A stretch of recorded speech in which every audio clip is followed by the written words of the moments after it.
Hello guys, welcome to my YouTube channel. आज हम करेंगे एक्सरसाइज 4.3 क्वेश्चन नंबर फर्स्ट का सेकंड पार्ट। आपको क्वाड्रेटिक इक्वेशन दे रखी है, आपको नेचर ऑफ रूट्स बताना है।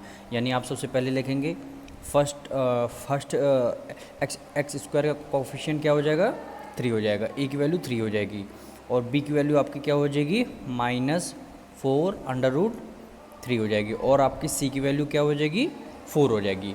आपको सबसे पहले ए बी सी आपको निकालना है बाहर। उसके बाद सबसे पहले आपको नेचर ऑफ रूट्स फाइंड करने के लिए आपको क्या क्या फाइंड करना है, डिस्क्रिमिनेंट यानी डी की वैल्यू। डी का फॉर्मूला क्या होता है, b² -4ac। इसका होता है नेचर ऑफ रूट्स फाइंड यानी डिस्क्रिमिनेंट b² -4ac। अब फॉर्मूले में वैल्यू रख देते हैं हम लोग। b² यानी b की वैल्यू क्या है, -4√3। b का होल स्क्वायर हो गया, माइनस है -4 4। a की वैल्यू क्या है, 3 है और c की वैल्यू क्या है, 4 है। अब इसको सॉल्व कर रहे हैं। -4 का स्क्वायर यानी 4 4 जा कितना हो जाता है, 16। माइनस माइनस 2 बार मल्टीप्लाई हुआ यानी प्लस हो गया।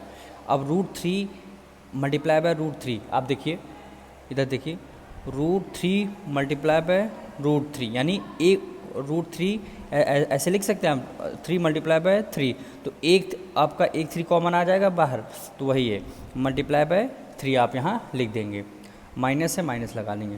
4 4 जा 16, 16 3 जा 48 हो जाएगा। इसमें भी 16 3 जा 48 -48 इक्वल टू डी की वैल्यू आपकी क्या आ गई, 0 आ गई। इसका मतलब क्या होता है, real and equal root exist.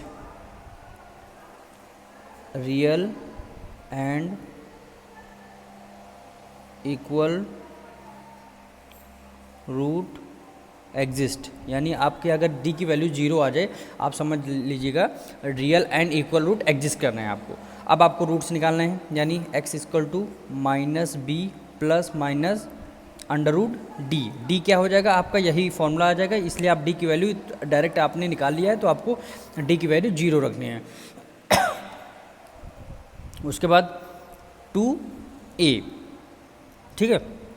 अब देखिए x की वैल्यू माइनस लगा b की वैल्यू आपकी क्या है, b की वैल्यू आपकी -4√3 हो गई, प्लस माइनस d की वैल्यू आपकी क्या हो गई, 0। आप चाहे तो b² -4ac भी लिख सकते हैं, और या फिर आप डायरेक्ट आंसर जब आपने d निकाल लिया है तो d की वैल्यू आप 0 रख दीजिए अपॉन 2a। की वैल्यू क्या है, 3 है, 3।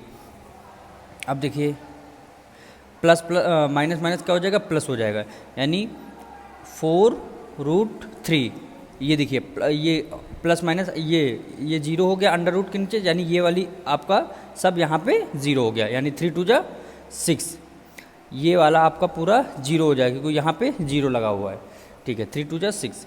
अब आप क्या करेंगे, अब देखिए यहाँ पे 2 से ये डिविजल हो रहा है, यानी 2 2 जा 4 2 3 जा 6, यानी x की वैल्यू आपकी क्या आई है, 2√3/3।